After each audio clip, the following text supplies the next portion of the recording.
It was the head of a creature with a frightening appearance. 33 and looked out of our window, and I saw Mom watching us sleep. It looked back at me. As I looked behind me, it disappeared into thin air. Hey yo, what up fellow friends, it's your boy Bryson and I'm back with another video guys. And today guys, I'll be reacting to What Entertainment again. Come on guys, you know the animation is good. And that's my #1 horror animation. And I know it's been a minute, but the important thing is I'm here, right? Yeah. So without any further ado, I'm not gonna waste your time. Let's get straight to the video. This video is called 7 Horror Stories Animated. So let's get it. I'm Bailey. This story happened when I was in the 7th grade. For reference, I was a very petite girl with long, dirty blonde hair, braces, and glasses. Ew, anyway, it all started in the middle school of my 7th grade year. In my science class, my friends and I were given assigned seats for a project that would be going on for about half a semester. I was paired at a table with 2 friends and a random boy. Let's call my friends Hannah and Allie. The boy, let's call him Liam, gave me bad vibes right off the bat. Yeah. He had stringy, greasy hair, always wore one of the same 2 sweatshirts, and always gave me blank-faced hostile glances. We all started talking, and I found out pretty quickly how mean Liam was. He would insult anything and everything about all 3 of us. As middle school girls, we would shoot right back at him, although he never seemed offended at all, just amused. Time passed, and Liam got stranger and stranger. He would constantly hit me and my friends, and poke us with pencils so violently I would consider it stabbing.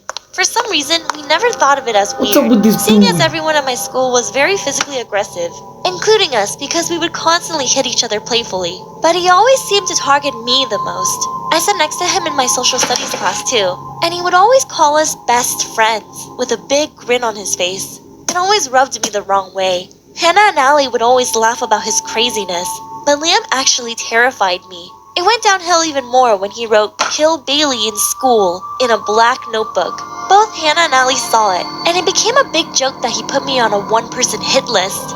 Even though it scared the crap out of me, I acted like it was funny since Liam seemed so nonchalant about it. What scared me even more was that I'm almost positive I saw a section right next to my name titled Plan. After that, he would always tell me how he was going to find my address and show up at my house in the middle of the night. He would tell me about the guns he has at his house, and as usual, my friends just laughed it off. I don't know why I didn't tell anyone else. I guess I didn't want to get mocked by everyone, if it was all just a harmless joke. But one day, something happened that I will never forget. We were working on the project I mentioned previously, which was a paper roller coaster, and Liam asked if he could go get a drink of water. After he left, I felt that I needed to go to the bathroom. I didn't want to at first because the water fountain was in between the boys' and girls' bathroom, which meant Liam would be right there, but I couldn't hold it in any longer and asked to leave. As I walked down the hallway, I saw Liam standing at the water fountain, talking with another boy. He watched me rush down the hallway, never breaking eye contact. When I was in the bathroom, I had a sinking feeling the whole time I was there, like something in the back of my mind telling me to hurry up. So I complied with my instincts. When I threw open the restroom door, Liam was still there with the boy. I practically ran down the hallway to my class. I could feel his eyes on me as I waited for the classroom door to open. About a minute later, he walked into class and came straight to our table and leaned down next to me. And what he said will always chill me to the bone. "You're lucky you left when you did." I just froze. I was in the bathroom alone, and Liam and that boy were the only 2 in the hallway. Wait, hold on.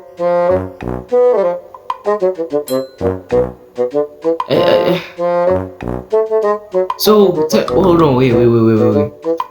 What was William planning on killing Bailey? That's crazy, though. Like, wait, was this his plan, though? Like, was this guy involved in his plan? Like, damn. These niggas are creep. I saw him from the first scene that this nigga is up to no good. But look at him. Nigga can't be trusted, bro. Come on. I'm planning on doing something when I was alone, but the boy messed it up? I won't ever know, because nothing like that happened again. He was still physically violent towards me, and when I mentioned the situation to my friends, they didn't take it seriously and joked about it, so I never brought it up again. Of course. The next year in 8th grade, Liam disappeared from school and never came back. It was like he never existed. None of his friends ever mentioned him or where he went. The only time his name is brought up is when we make jokes about him like, oh, that loud thunk outside must be Liam coming back. Or, I bet that yell in the hallway was Liam. He became an inside joke for anything creepy or bizarre that happened. Honestly, I don't know if I was just paranoid and he was just a stupid boy trying to mess with me, but I genuinely think that he wanted me dead. So, let's hope I never meet Liam again. Damn. So lucky, bro. Oh my god. What's wrong with dude? Oh, hold on. What kind of school? I still don't know what. Wait. What kind of school lets a grade 8 learner have a knife, a pocket knife, in his pocket? Like what? I don't know if you get what I'm trying to say though. Like, what's wrong with their school? They can't let learners even holding pocket knife. Like, come on. To check them or something. Like, The thing was, all I know is that it was a very horrifying and terrible creature. I sometimes feel like it's still living there where I saw it, or that it's watching me, and my whole body trembles just thinking about it. The incident happened about 10 years ago now. At that time, I really liked riding my bike, so I would always ride my bike to the river in the neighborhood. But that day, the river was moving very violently. Something was strange. The wind wasn't even blowing like usual. I stopped my bike, stood still, and looked out at the river. The river continued to sway violently, as if there was something very large swimming in the water. I slowly approached, squinting and staring at the river. Bad idea, bro. At that moment, I saw something I would never be able to forget. I could see something round in the water, slowly rising to the surface. At first, I thought it was a human head. Who is swimming in this dirty river? I thought to myself. But when I looked closely, it wasn't a human head. It was the head of a creature with a frightening appearance, with bug-like eyes, an unrecognizable nose. What the heck? What in God's name is this? Large grotesque mouth filled with numerous teeth, and as soon as I saw its face, it went back into the water in an instant. I thought it was hiding from me. I froze in place. I couldn't even process what I had just seen. I walked closer to the river, right up to the edge of the water. Now the surface of the river was calm again. I stood there blankly, just staring at the water. When I came to my senses, about 30 minutes had passed. From my perspective, the time had passed very quickly, as if I had fainted or gone to sleep. I came to my senses and turned around to go back home, but then I could hear the sound of water flowing. I intuitively realized that the sound was coming from something coming up out of the water. My heart felt like it was going to explode. I looked back and saw it. It still gives me nightmares to this day. It was different than before. The upper half of his body was above the water this time, and it was approaching me. It was almost halfway to where I was standing on the ground. Bro, it was crawling towards me quickly. It was humanoid in shape, but its body looked more like slippery fish skin than human skin. It opened its huge mouth wide, and inside it was what appeared to me to be several small fish carcasses. And even though it was quite a distance away, a terrible stench filled the air. I couldn't tell if it was smiling or frowning because it wasn't human.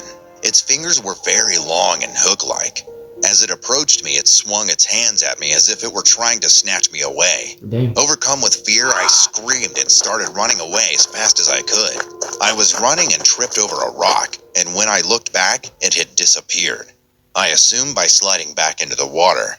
The surface of the water became calm again, and I never saw it again. I convinced myself that I was either dreaming or seeing things, but no matter how much I tried to forget, I couldn't get what I saw out of my mind. After that incident, I have never gone near that river again. The horrible, disgusting smell it let out when it came towards me, and the creepy movements it made will never leave my mind. Just seeing that creature was enough to make my insides twist and churn. That experience traumatized me so much that now I can't even go near or get into swimming pools, or even the bathtub. Even when I sleep, I get startled and scream whenever I hear the outside of my house. And when I wake up at night, all I can think of is that creature crawling from the river to drag me back there with it. Damn. My name is Jaslyn, and this happened when I was about 9 or 10, so this was years ago, as now I'm in my last year of middle school. It was a normal day in my house. It was me, my mom, my dad, and my brothers. I was helping my mom clean the house because she asked me to, and while cleaning, my mom told me to put my folded clothes that were on the couch into my drawer, which was in my family's closet. I took my clothes and started walking to the room to get to the closet. But while I was walking to the closet, I was stopped in my tracks. What I saw didn't exactly creep me out at the time, it just kinda shocked me. What I saw was a dark grayish figure standing in the closet, reaching for a skirt that was high up. It was like you could see through it, but at the same time it looked dark and human-like. It looked back at me as I looked behind me. It disappeared into thin air and dropped the skirt it was trying to get from the high shelf. I picked up the skirt and held it up and tried talking to the figure I saw, saying things like, "Come back and take the skirt," and "I promise not to tell anyone I saw you." But it didn't appear again, and then my mom called for me. I ran back into the kitchen, and my mom said, "Who are you talking to?" What is wrong with this girl? You just seen a ghost and you... Bruh. If it was me... What am I saying? I would have cried.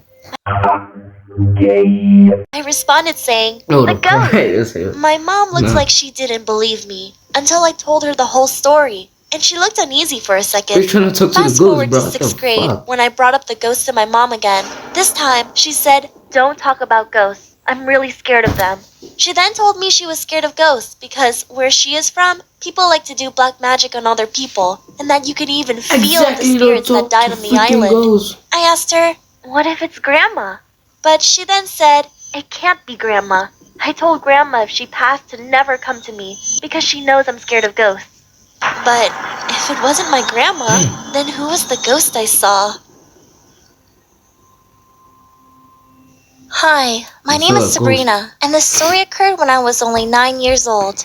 A few years ago, my family and I got a new house from a very strange person. Let's call him Bob to protect his identity. He was a very racist old white man, like 87 or so years old. But my mom is white and blonde, so he was fine selling the house to her. His unusual behavior began once he saw the rest of my family. My sisters, my stepdad, and I are all Mexican, and he clearly didn't like that, so he tried to kick us out, but ended up failing. But his creepy behavior didn't stop there. Around 2 months later, something disturbing happened. Back then, I was asleep in my eldest sister's room, and one day, my sister and I were changing clothing, and our window was open. We lived pretty far away from the next house, so we figured it was fine to leave it open. But what we didn't think about is that Bob's house was right across the street. We thought he was at home and wouldn't be walking around outside our house. But when we were done changing, we went to close the window and we saw Bob outside with a big camera. He was facing our window, and we got really creeped out. But it turns out, he did that almost every time we changed. I almost remember one night when I woke up at exactly 3:33 and looked out of our window, and I saw Bob watching us sleep. A few months after that night... What's wrong with Bob? I'm pretty sure that girl is 7. Damn, what's wrong with Bob? I was in the car with my mom, and she said, "I don't know how you feel about him, but Bob died." And I was shocked, very shocked. She then said he had a heart attack and was found this morning by his worker, Doug. I was super relieved that he wouldn't bother us anymore, but the story doesn't end there. Damn. A week after he died, I started to feel his presence around my house, and unexplainable stuff has happened ever since. First, our fridge stopped working, even though we had just recently bought it. And then, we went on vacation for a week, but when we came back, our house was completely trashed. Like, you couldn't even see the floor, and there were rats and roaches everywhere. We lived in the desert part of Southern California, so there were desert rats, but this was on a different level. Anyway, after that, we moved away. I'm now 14, but I can still feel his presence nearly everywhere I go.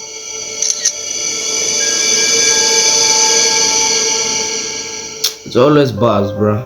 Bob's. My name is Michaela. I'm a straight-A student in my freshman year of high school who used to struggle in math in the past. Because of that, my mom hired a math teacher to help us. His name was Mr. Emmanuel. He was really chill as a math teacher and was very helpful when it came to math homework. Because of his help, I improved in math and didn't have any problems. But because my younger brother and I really liked him, my mom decided to continue to hire him as a teacher. Every Friday and Saturday, he always comes to teach us. My brother starts first on Fridays, and I start first on Saturdays. But sometimes he will come very late, like around 6 p.m. I can tell he is always tired, but he still manages to be a really nice teacher. But that was until this one day that I will never forget. It was a Friday, and we had just come back from school. My brother was starting first, so he got his math books out and got himself prepared for when Mr. Emmanuel gets there. After taking a shower and changing into my comfy clothes, I decided to do my homework from school at around 8:30 p.m. The math teacher didn't come yet. Strange, I thought. I figured that he was in traffic and we would have to do a late night lesson again. But even after 7 p.m., he still did not arrive. My brother was going to look from the balcony since it was facing the street.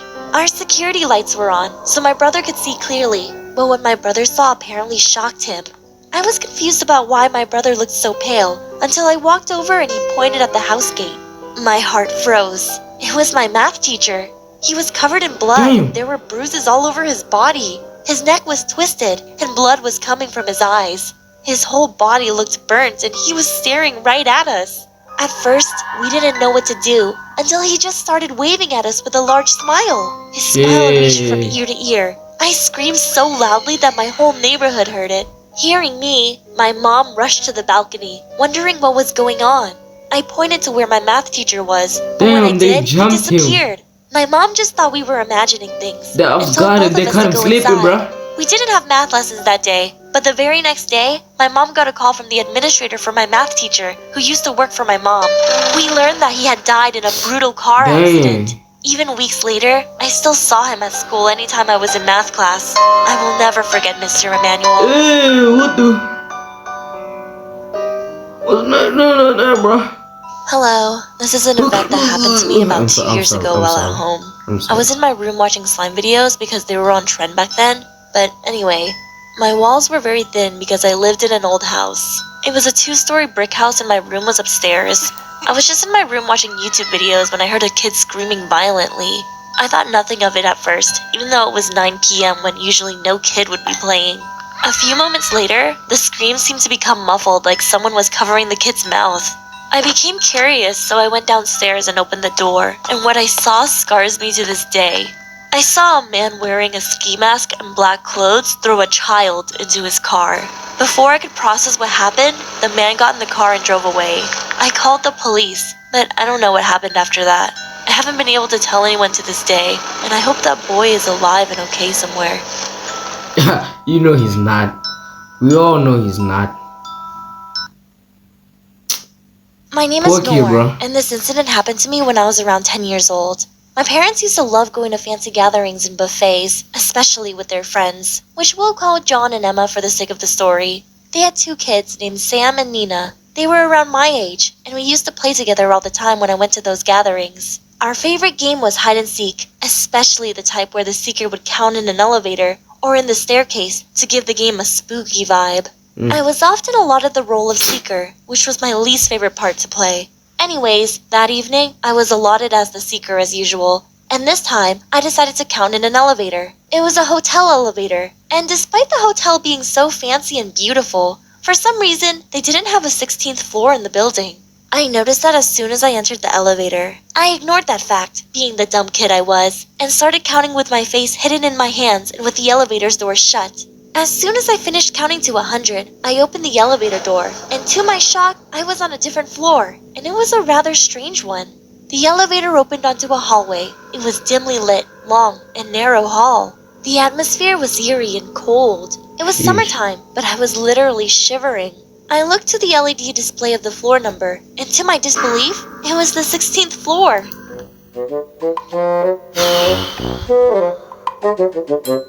Okay, tell me something, guys. If you are on this situation, what would you do? Now I'll wait. Tell me. Okay, if you're smart, you would have said, close the elevator door and get the fuck out of there. If you are very dumb, you would have said, explore. Well, for you all said explore, you are dumb, you stupid, you will die. I looked down at the buttons to look for the button labeled 16, but it was not there. I immediately started questioning what I was seeing. How can I be on a Stop floor that questioning, doesn't get even the hell exist out in of the here. hotel? I am from a very superstitious household, so I was susceptible to believing in the existence of ghosts and demons. Just when things couldn't get any worse, those dim lights started flickering, and a very melancholic lullaby began to echo from the end of the hallway. Oh, While no. shaking, I turned my teary gaze towards the end of the hallway, and what I saw still haunts me to this very day. I saw something dragging itself along the floor in the hallway. As it got closer, Oh my I God. realized it had no feet or hands, and it was actually crawling on its knees. As it got closer to the elevator, it became clear to me that it was the one that was singing the lullaby, its face hollow and eyes bulging out from their sockets. It crawled slowly while maintaining an intense and petrifying stare towards me. It was smiling wider and wider, What the as if it was heck enjoying is seeing me that? trembling in fear. I realized at that moment that I was about to Close die. that goddamn- I fell to the hard floor of the elevator and closed my eyes tightly. With my shaking hands, I started pleading to God to save me. I started reciting all of the verses of my holy book that my mom used to recite to me before going to bed. Luckily, God heard my cries, and the door of the elevator slammed shut. Everything went dark after that. A week later, I found myself in a hospital bed with my parents sitting beside me. As soon as they saw me conscious, they rushed towards me and hugged me tightly. I had been found lying on the floor in the elevator. My body was pale and I was foaming at the mouth. I was rushed to the hospital.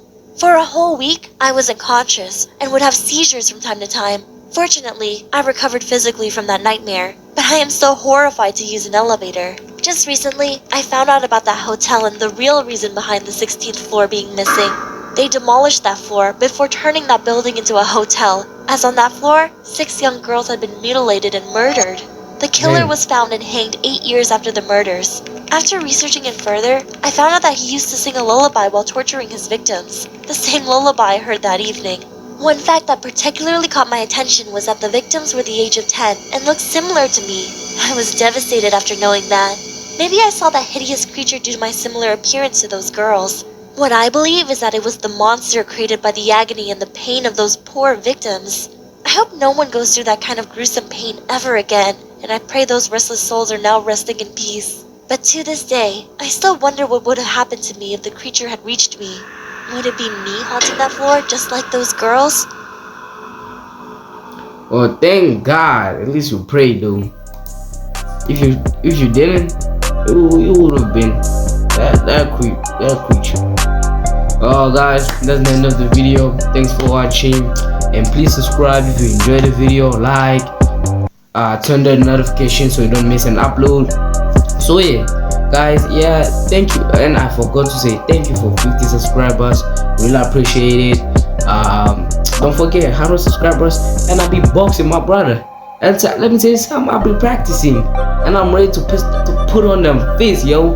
Yeah. So thanks again. Peace. Bye bye. Subscribe. Your boy out.